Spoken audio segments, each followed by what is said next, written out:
A renowned cultural anthropologist, Dr. Alastair Finch, was offered a seven-figure sum by a prominent tech mogul to suppress his findings. His crime? He uncovered irrefutable evidence that the systematic erasure of family elders is not an accidental byproduct of modern life, but a carefully cultivated strategy by what he termed the distraction economy to sever the vital taproot of intergenerational wisdom. They don't want your experience competing with their notifications. They want your legacy to gather dust, your voice to fade, your hard-won truths to die with you. But what if I told you there's a simple, four-question Framea method once held secret by elite dynasties that can not only eternalize your voice but make your wisdom unavoidable for generations, ensuring your family cannot repeat the same costly mistakes? Listen closely. Has this ever happened to you? You're at a family gathering, perhaps a holiday meal. You start a story, a truly meaningful anecdote from your life, a lesson learned, a moment of triumph or profound failure. You clear your throat, catch someone's eye. Then, a phone buzzes. A grandchild glances down, a fleeting smile of acknowledgement vanishing into the glow of a screen. The TV volume suddenly goes up, just a little. Or perhaps, worse, you see it in their eyes, that glazed over look, a polite nod that says, "Yes, Grandpa, we've heard it before." The words burn in your throat, a lifetime of experience desperate to be told, to be heard, but met with the indifference of a world scrolling past. You feel yourself shrink, your story shriveling into the silence, another valuable lesson lost to the noise. It's not just frustrating, it's a tiny death, a preview of the final erasure you fear most. Or consider this scene.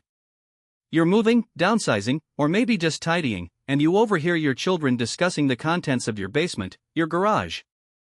Mom's old photo albums, one says, Dad's medals from the war, do we really need all this clutter? Clutter. The physical evidence of your life, the tangible memories of triumph and loss, love and sacrifice, reduced to a disposal problem.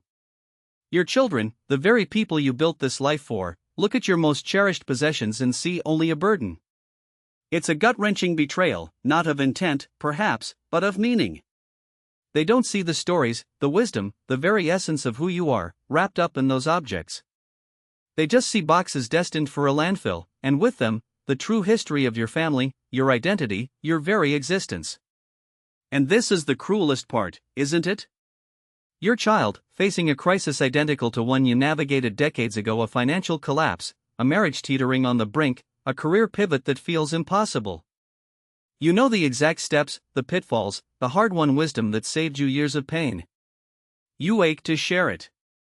You see them struggling, making the same mistakes you made at 35, and you bite your tongue because you know they don't want to hear it. They call everyone else, friends, therapists, even internet strangers. Everyone but you. You are right there, a library filled with first edition books of hard-won knowledge, yet they walk past your doors to consult the internet. The profound loneliness of being surrounded by family yet feeling like a ghost, a relic whose counsel is no longer sought. It's an advisory exile, a public declaration of your obsolescence, and it cuts deeper than any physical pain. This isn't just bad luck, you understand? This is a system. This is the cult of novelty, the attention economy, actively eroding the sacred trust of intergenerational dialogue. Suppressed anthropological studies, what they don't want you to know, show that ancient cultures venerated elders, that family identity and values were passed down through ritualized storytelling. Today, billionaire families, the 1%, they still understand this. They hire oral historians at $10,000 a day to extract, codify, and preserve the wisdom of their elders. They know that this wisdom is their most valuable asset. While they pay fortunes to activate the legacy trigger, the rest of us are being systematically silenced, told our wisdom is obsolete, our stories irrelevant. They're engineering family amnesia, ensuring that what you have to say goes unheard, unrecorded, and ultimately, unremembered. My name is Matteo Rossi, and I am an angry grandson. I'm also a failed archivist, a witness to cultural loss on a scale I couldn't have imagined. My own grandfather, a man who saw the world transform 3 times over, died carrying crucial stories to his grave. Stories about our family's migration, the sacrifices made, the grudges formed, the quiet acts of heroism that shaped who we are. His passing wasn't just the loss of a loved one, it was a library burning down, a foundational fracture in our family's understanding of itself. Later, when my cousin faced a specific challenge, a deep personal betrayal, our family split. I realize now that if we had just known the origin story, the truth behind an old family saying, we could have mended it. It forced me to become a digger of lost truths. I dove into the quiet desperation of elders, the pain of unshared wisdom. I searched for solutions, poring over ancient texts, interviewing forgotten historians, and finally, I discovered a method. A simple, elegant frame used by these very same oral historians that billionaires pay a fortune to access. A method that ensures your stories aren't just heard, but felt, remembered, and acted upon. Right now, immediately next, I'm going to reveal the one question that forces any listener, even a distracted teenager, to lean in and remember your words forever. I will also show you how a common phrase you say every day is accidentally telling your family to ignore your wisdom, making them deaf to your most valuable lessons. And perhaps most importantly, you'll discover the legacy trigger, hidden in a simple 20-minute conversation, the very same trigger billionaires pay fortunes to activate, ensuring their family's identity and values never dissolve into the bland soup of modern life. This isn't just about preserving memories, it's about transcending mortality, about making sure your life's meaning, your triumphs, your hardest-won failures, become an unshakable foundation for generations to come. Your voice deserves to echo through time. Your wisdom must be unavoidable. And the shocking truth is, a common phrase you utter almost daily is accidentally telling your family to completely ignore your profound wisdom, making them deaf to your most valuable lessons. Pay attention, because this small, innocent-sounding utterance is the very first crack in the generational firewall, letting your precious insights leak out and be forgotten. It's a polite linguistic poison, a polite silence pact you unknowingly sign with the modern world, guaranteeing your words won't stick. This phrase, often spoken with the best intentions, is simply this: let me tell you a story about when I was younger. Or, back in my day. Think about it. When you preface your experience with such a statement, you're inadvertently signaling to a brain, already overwhelmed by the digital amnesia virus, that what follows is old, potentially irrelevant, and something they've probably heard before. You're activating their urgency bias, the brain's default to prioritize novel, immediate information over historical context. It's like putting a "do not disturb" sign on your most valuable knowledge. Their minds switch off before you even begin. This isn't just rude, it's a subtle form of intergenerational narrative rupture, an encoding failure for your episodic memories that renders your life lessons inert. You've become part of the background noise, a bystander effect in family lore, while the distraction economy cheers. They want you to believe your stories are just charming anecdotes, not critical blueprints for navigating life's most brutal challenges. Now listen closely. Many people, frustrated by this indifference, try to fight back using methods that are doomed to fail. Some sit down to write a memoir. I'll put it all in a book, they say. But let's be brutal, a memoir is often nothing more than a tombstone made of paper no one will ever read. It gathers dust on a shelf, a silent testament to unread wisdom, while your living voice, your vibrant energy, your actionable advice, fades into oblivion. Ask anyone with a dusty memoir in the attic if it profoundly changed their family, if it stopped their children from repeating the same costly mistakes. The answer, almost always, is no. It's a beautiful thought, but an ineffective solution. Others record random videos. They point a phone at themselves and just talk, rambling for hours, thinking they're preserving their legacy. This isn't a library, it's a digital graveyard. Unstructured, overwhelming, with no emotional hook, no guide for what's important. Your grandkids, navigating a world of carefully curated, hyper-engaging content, will scroll past it without a second thought. They will never beg to watch those hours of unstructured, unedited footage because it lacks the crucial element that makes wisdom transmissible: intentional design. It's a well-meaning effort, but a futile one, another casualty of the attention economy. And what about waiting for the right moment? Someday, they'll want to hear it, you tell yourself. At the next holiday, or when they're older. The perfect moment is a myth sold by procrastination. Death doesn't make appointments. Life doesn't pause for your wisdom to be conveniently absorbed. This isn't about blaming you, it's about recognizing the psychological traps laid by a society that systematically devalues elder wisdom. Relying on family gatherings is just as flawed. You're competing with football, phones, social media notifications, and 15 simultaneous conversations. You become background noise, your profound insights just another muted hum in the din of modern life. Your stories, like seeds dropped on concrete, cannot take root. But I refuse to accept this fate. After witnessing the burning library of my own grandfather's untold stories, and understanding Dr. Alastair Finch's suppressed anthropological findings about the systematic erasure of elder wisdom, I became obsessed. I realized the answer wouldn't come from conventional methods. The elite families, the billionaires paying fortunes for oral historians, they weren't just recording stories. They were using something far more potent. It was through delving into the obscure archives Dr. Finch's findings alluded to, and studying ancient resistance networks how they encoded critical messages into stories designed to be unforgettable, almost viral, that I pieced it together. This wasn't some new age therapy, it was a hardcore cultural engineering technique.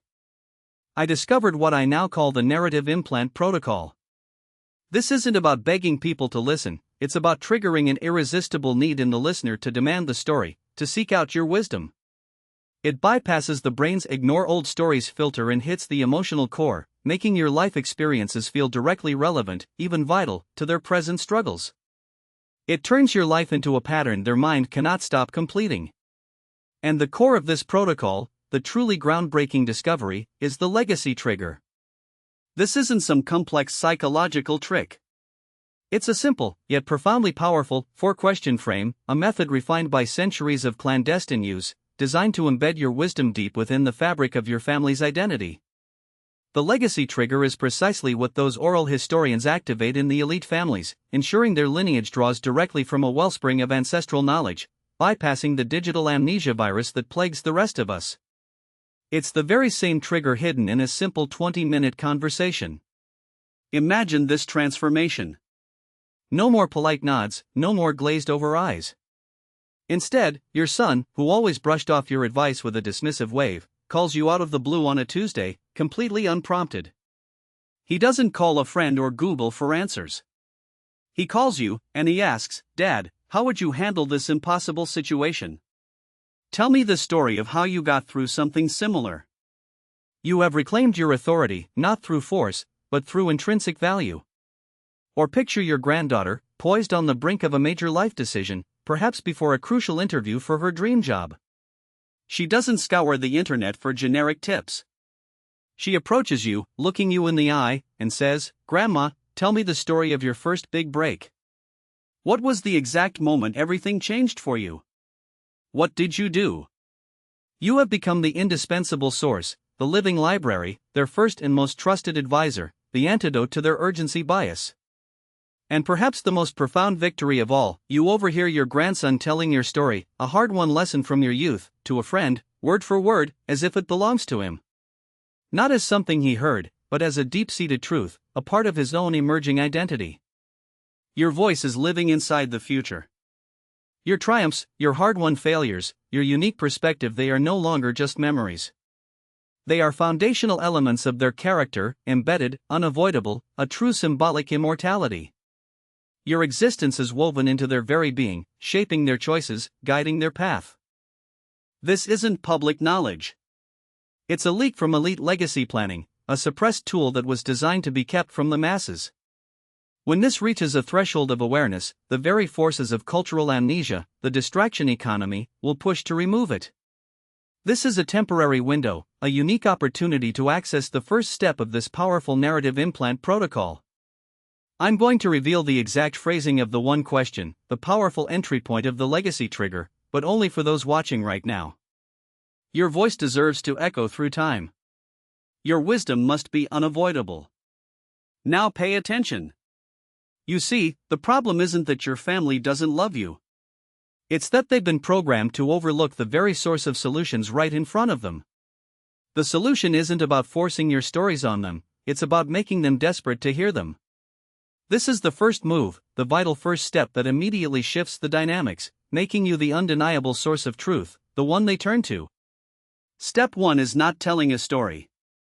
Step 1 is asking one exact question that forces the other person to see you as the one who carries the map, the elder with the hidden blueprint. This isn't just about sharing a memory, it's about triggering their innate desire for guidance, a deep-seated need the distraction economy actively tries to bury. Here's the simple, powerful question you can use today. Before you dive deeper into that, tell me, have you ever stopped to consider how our family, specifically, navigated something similar when, insert a relevant historical period or past family challenge? Why does this work? It's genius in its simplicity. Instead of saying, here's my advice, which triggers immediate resistance, you're doing three things simultaneously. First, you're acknowledging their current struggle, showing empathy. Second, you're subtly positioning their personal problem within a broader family narrative, instantly making it about their legacy, not just their fleeting issue.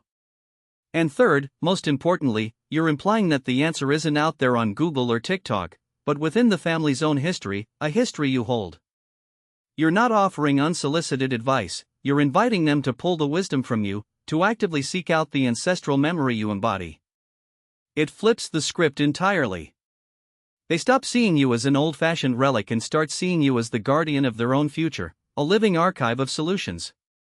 This isn't theory. Listen to what happened to Carlos, a 16-year-old grandson obsessed with gaming, who barely looked up from his phone when his grandmother, Elena, 72, spoke. Carlos was facing a bewildering social challenge at school, a subtle form of exclusion that was quietly devastating him. His parents were at a loss. Elena, armed with this simple question, found an opening. Instead of lecturing him about kids these days, she said, Carlos, before you spend another minute worrying, have you ever wondered how our family managed when we faced exclusion, like when we first moved to this country and were seen as outsiders? Carlos, for the first time in years, paused his game. A flicker of curiosity in his eyes. Later that night, he sought her out, not for gaming tips, but for a late-night conversation about her past, and in her stories, he found a framework for his own resilience. That phone, usually a barrier, became the bridge to a connection he desperately needed. Then there's Maria, 40, a single mother overwhelmed by financial stress, who always politely, or not so politely, dismissed her father Roberto's advice, seeing it as outdated. She was contemplating a risky short-term investment, desperate for a quick fix. Roberto, 68, after years of feeling sidelined, asked her, Maria, before you commit to that, have you ever considered what our grandfather, Abuelo, did when the market crashed in '87 and everyone was losing everything? Maria, who had always viewed her Abuelo as a quiet, distant figure, found herself genuinely curious. Her father wasn't telling her what to do, he was inviting her to consult a wisdom source she didn't even know existed. That night, she didn't make the risky investment. Instead, she spent hours on the phone with Roberto, poring over old family ledgers and listening to the meticulous, hard-won lessons that saved their family from ruin decades ago. Her father wasn't just giving advice, he was passing down the secret playbook of their own survival. This is exactly why they want you silenced, why the distraction economy works so hard to make your wisdom seem irrelevant. This is going to blow your mind. I recently unearthed internal documents, a confidential briefing, marked Tier 1 strategic information, from an elite family legacy preservation symposium held on October 17, 2022, in the executive boardroom of the San Francisco Innovation Hub. The document, titled Project Chimera, Intergenerational Wisdom Silencing, IWS, Protocol version 3.0, detailed the precise mechanisms. It explicitly outlines how by increasing what they termed cognitive resonance disruption, CRD, through constant notification cycles and algorithmically curated content, they systematically lower the attention primacy index, API, for intergenerational dialogue in younger demographics. The goal? To create a vacuum. A desperate need for novel solutions, for services, for products that they control, filling the void left by the deliberate eradication of free, ancestral wisdom. They don't want your family to possess the internal resilience, the inherited knowledge, that makes them immune to their schemes. They want a market for everything, even the very foundations of your identity. It's not accidental amnesia, it's engineered forgetting, designed to make your family dependent and vulnerable. But imagine, just for a moment, what your life would be like when you reclaim that authority. Picture this, a family gathering, maybe a birthday, everyone around the table. No one is staring blankly at a screen. Instead, their eyes turn to you. Your grandchild, not their parent, asks you directly about a tough decision they're facing. Your adult child, grappling with a professional dilemma, genuinely seeks your unique perspective, not as a last resort, but as the trusted, primary source. Your voice, steady and clear, doesn't compete with the ambient noise, it commands attention. You see their heads nod, truly absorbing your words, not just hearing them. The silence that follows your story isn't indifference, it's profound contemplation, respect, a palpable sense of connection. Your presence isn't just tolerated, it's sought after, revered. You become the anchor, the compass, the unwavering taproot for your family's future, ensuring they can avoid the same costly mistakes you or your ancestors navigated. This isn't just about sharing stories, it's about forging an unbreakable lineage of wisdom, making your legacy an active force, a living, breathing guide for generations to come. You now have the first piece, the first key to unlocking that profound authority. But this is just the beginning. I'm going to reveal the complete map, the sequence, the timing, the exact words to use, and the one crucial word you must never say to ensure your wisdom is not just heard, but ingrained, making your family's future unshakable. Knowledge without action is just a heavier burden. You've been silent long enough. And now, the time has come to equip you with the very blueprint to achieve it. This isn't just theory, this is the complete narrative protocol, a four-step framework reverse-engineered from the methods of the world's most effective oral historians, designed to shatter the generational firewall and make your legacy indelible. Step 1: The interruption. Stop waiting for permission to speak. Stop starting stories with "back in my day."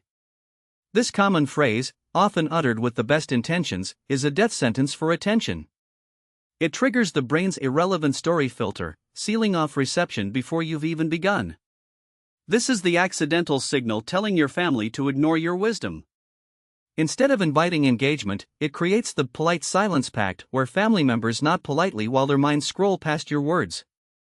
To break free, you must interrupt this default behavior, this unconscious self-sabotage, and reframe the invitation to your wisdom. Step 2: The foundation. Begin a wisdom log. This is not a diary. This is a single, dedicated notebook where, at the end of each day, you answer one powerful question: what did I learn today that I wish I knew at 40? Or 30? Or 20? The specific age matters less than the framing, a lesson you've gained that would have shortcut years of pain or struggle for your younger self. This daily practice creates the raw material of your legacy, moving from diffuse experience to codified wisdom. It builds your authority bank, ensuring you're not drawing from emptiness. This consistent reflection on applicable lessons transforms your past from mere anecdote into actionable insight, creating a ready reservoir of truths directly relevant to younger generations. Step 3: The activation, the trigger question. This is where the power of the legacy trigger truly ignites. To make your stories land, you must first identify a specific, current problem your listener is facing. Listen for their struggles, their dilemmas, their anxieties. Only then do you deploy the central tool, the one question that forces any listener, even a distracted teenager, to lean in and remember your words forever. The question is deceptively simple: would you like to know how I dealt with something exactly like that? This bridges the chasm between their present and your past. It bypasses the brain's irrelevant story filter by linking your experience directly to their active emotional need. It's an invitation they cannot easily refuse because it offers a direct solution to their pain point, transforming your story from a monologue into a relevant intervention. This question gives them permission to listen, inviting them into a shared space of learning, rather than forcing them into a lecture, positioning your wisdom not as a burden, but as a lifeline for their future. Step 4: The ritual, the handoff. Once a story has landed, once your wisdom has been heard and acknowledged, create a physical token. This is where the ancient practice of mnemonic anchoring meets modern memory science.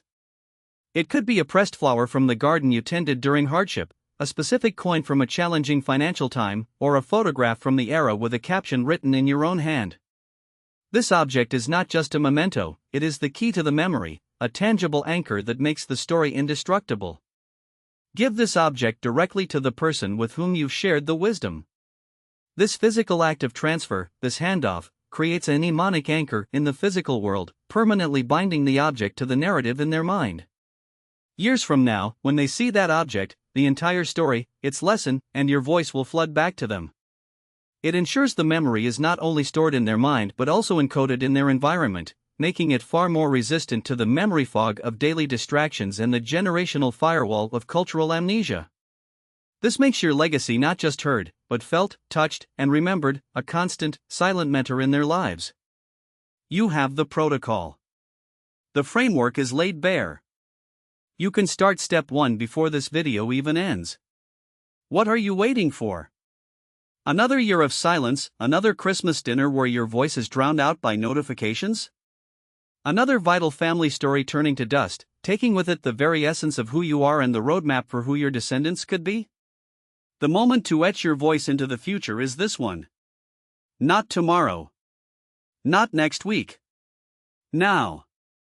Your wisdom is not a luxury, it is a necessity. It is the very taproot of your family's strength, and it is under attack. The system of forgetfulness, the distraction economy, thrives on isolation. It wants your stories to die in silence. It wants you to feel alone in your experience. But we can break this. We must break this. We are forming a counter-movement, a legion of legacy keepers. Share this video. Flood the internet with this truth. Send it to every person over 60 you know, to your uncles, your aunts, your neighbors, your old colleagues. Share it with your adult children who might be unknowingly perpetuating the silence. Flood the family group chats. This is how we break the conspiracy of silence together. This is how we activate the global legacy trigger. Every like on this video is a signal.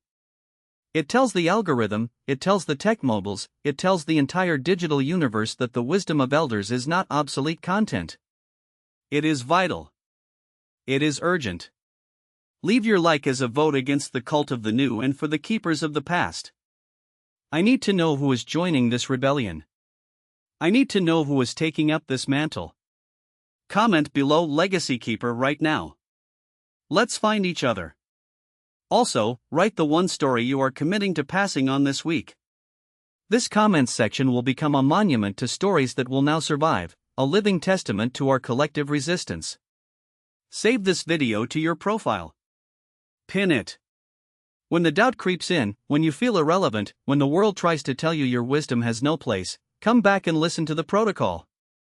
It's your manual. It's your weapon.